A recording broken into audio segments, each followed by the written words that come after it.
Bendy and the Ink Machine.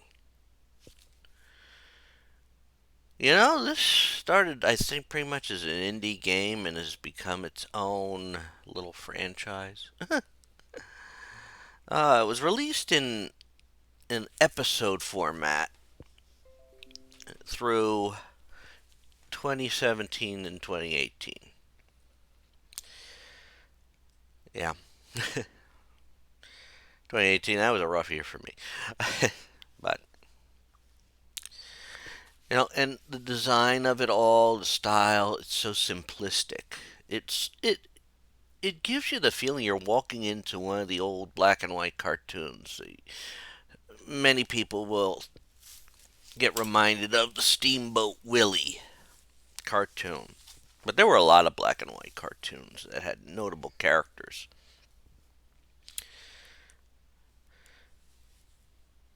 Now, in the game, you play as Henry Stein, who was invited back to the studio.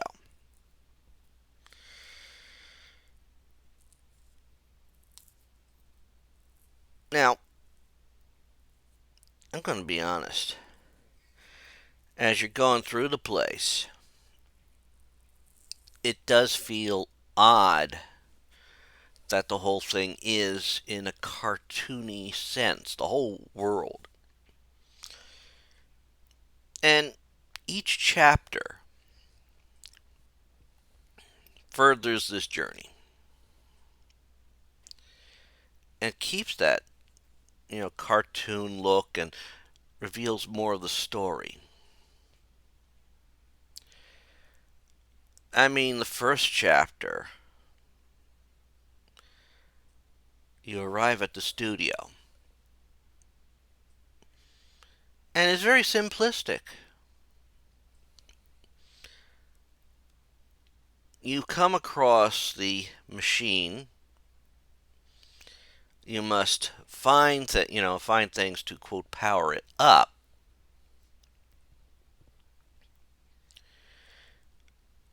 But along the course, I mean, at first you would get like initially you see things like you know just a studio. Even finding Henry's desk, and I'm like, well, I wouldn't necessarily work in but you're thinking if it's a cartoon world. But you find the items to restart the machine, but but one discovery makes you think something is totally wrong. Well, there's also the fact that at one point a bendy cutout will just whoop, pop out, surprise you, and then disappear again.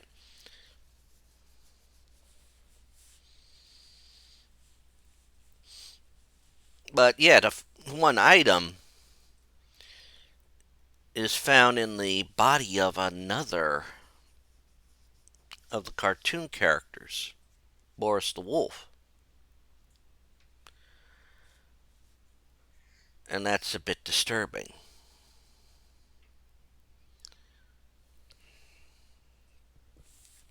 Of course, once you get the items,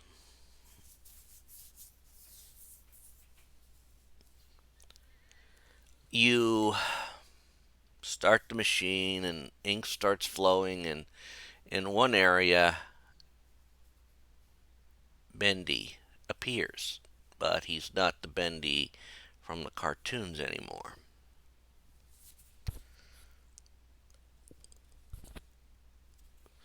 And instinct, run away. And in the course of your running, you will fall through a floor, miraculously surviving this.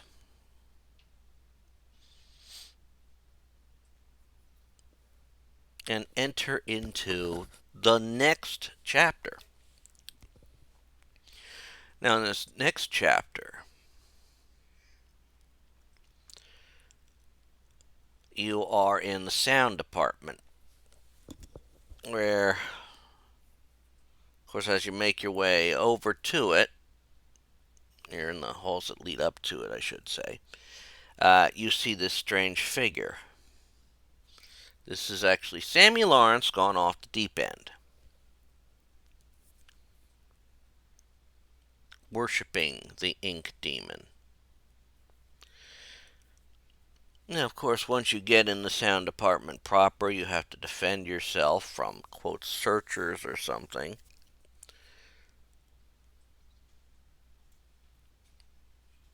And eventually figure out how to unlock Sammy's office or his little getaway, whatever you want to call it, so you can progress to the next level, next chapter. Of course, once you do that, he does get the drop on you, and he's prepared to sacrifice you to the ink demon.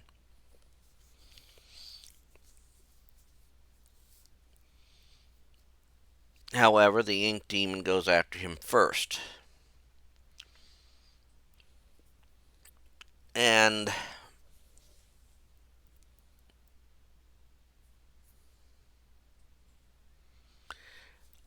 you think he may be dead at this point, but of course now you got to escape the ink demon.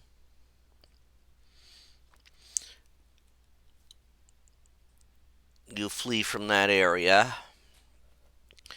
and after a bit you come to a point where someone is coming to approach you, and it is Boris. Another Boris.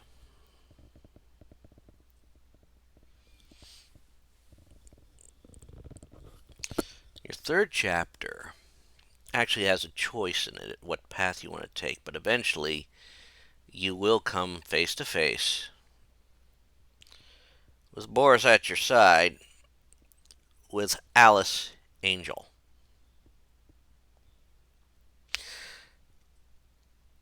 Actually, it's the original voice actress for Alice Angel in this crazy ink cartoon world, so to speak. She was not necessarily thrilled that she was replaced.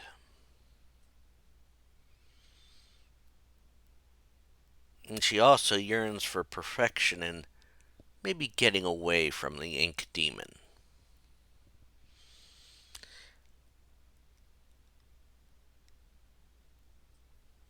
In fact, you find that she's been slaughtering many Borises to do so.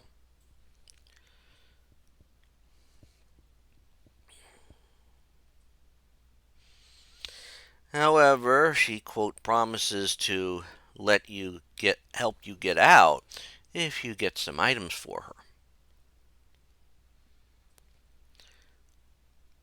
So you're sent to different levels to get these items. Of course, at some point you must also fend off the butchers, the butcher gang, which is another group of characters from the Bendy cartoons.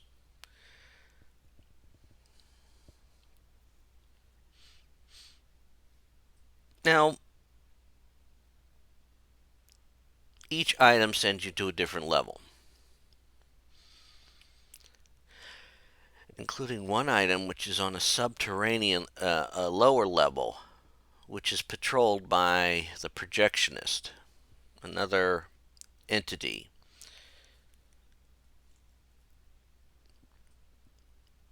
This is one that, if it spots you, you need to outrun it or hide so it doesn't kill you.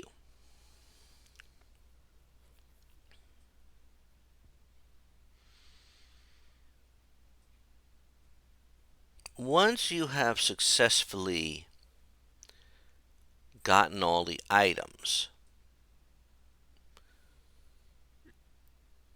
she will allow you to leave, except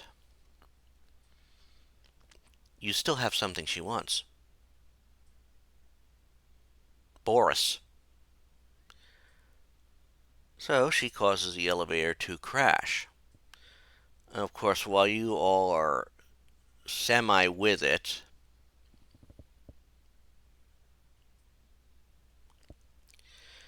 she comes after and abducts Boris.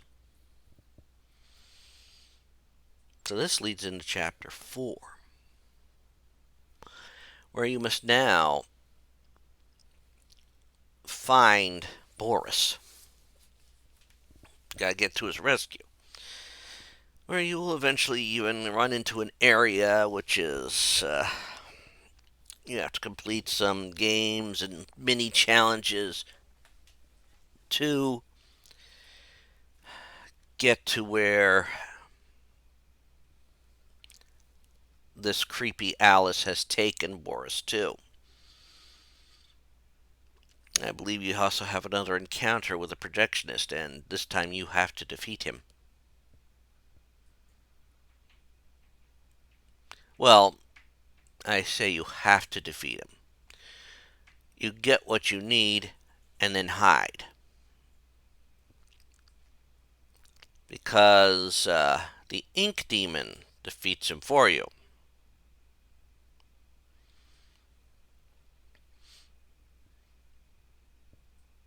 And you see, this is also you can activate fuses so you can get into the area where Boris should be.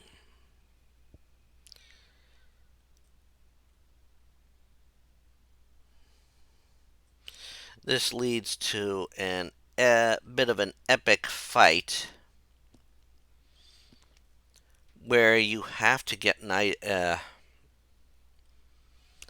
you're gonna have to dodge Boris a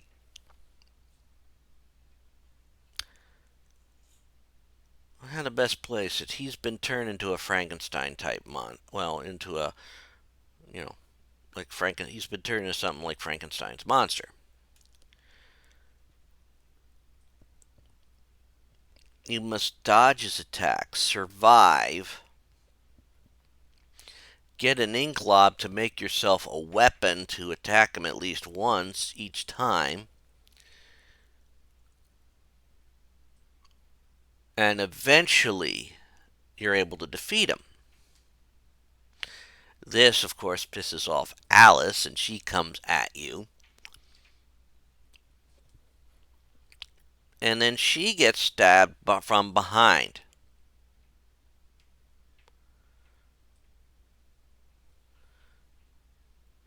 To which you now see another Alice, a much kinder looking one, and another look-alike of Boris, except this one's called Tom for some reason. And then you begin the final chapter, where you're, quote, you're being, in some ways, held prisoner. The one known as Tom doesn't trust you. The nice Alice, known as Allison, is being nice to you.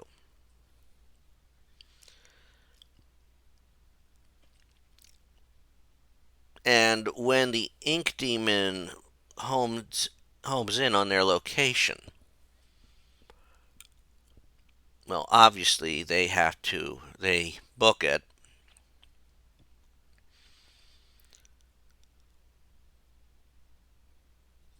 Allison feels bad leaving you there to be you know caught by the demon. Of course, the entity known as Tom isn't necessarily you know feeling so bad about that, but you can find a way out, find a weapon, follow them to a boat canal ride, which eventually leads to a village full of these searcher beings.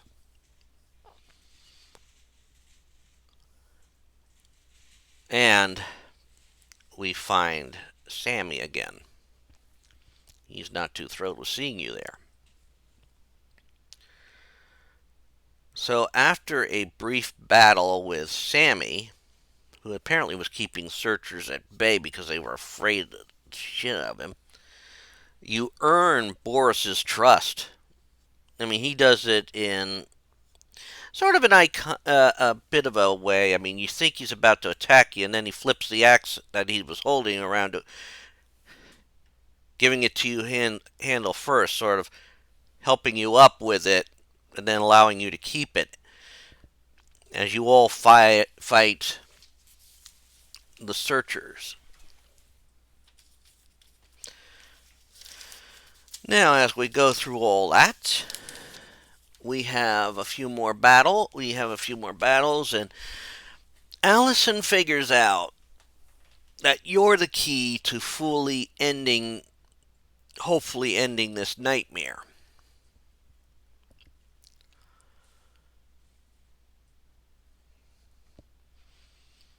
Which you must then make your way to Bendy's inner sanctum.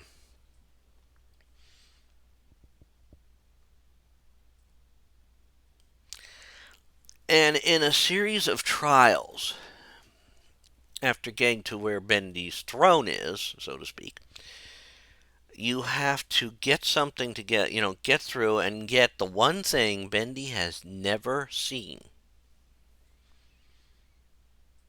the end.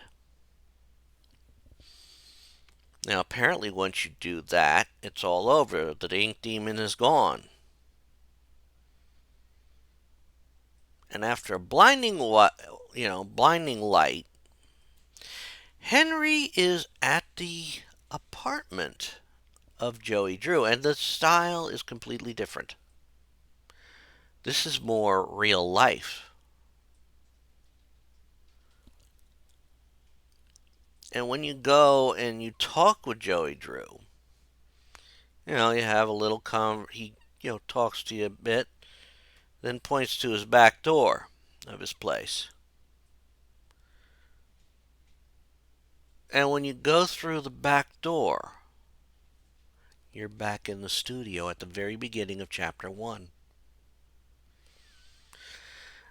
Sort of revealing that this is all a cycle. Now, there's some added lore. I mean, you get some gists of what has happened by listening to audio recordings left by the crew and various people, which gives you an idea to all the figures that you're running across.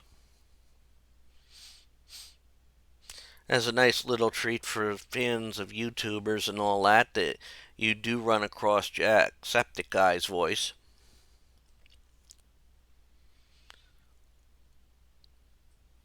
That's a nice little treat there. I haven't watched many of his videos myself, but it's a nice little treat. You get more of the story. And additional resources, of course, will expand on the lore. You are literally trapped in a time loop. But not just a regular time loop. This is something that was designed by the power of the ink machine. And you must constantly relive it. And only you can. And there has to be more to it. And there is added stuff for it, which is why there's a second game. Although one could say that this is beautifully self-contained. I definitely enjoyed this. This was a very good game to play. I enjoyed playing through it. The look is reminiscent of old cartoon styles. Each chapter has some differences to it that makes the game extra enjoyable. There's some neat little collectibles, or achievements you can get, turning on the radio, getting all the audio logs in a chapter, the alternate path in the chapter 3. So it definitely is a fun little game to play. Them doing it in an episodic manner when they were originally working on it, that is also a beautiful thing. Of course, they revamped some areas for product when they sent it out there in the world to be sold. They had to add like a saves system. And of course, anytime you should realize that something's not entirely right, that when you get killed, each time you go through a tunnel, an inky tunnel, and appear near a statue of Bendy. So that should tell you something's not necessarily kosher with what's going on.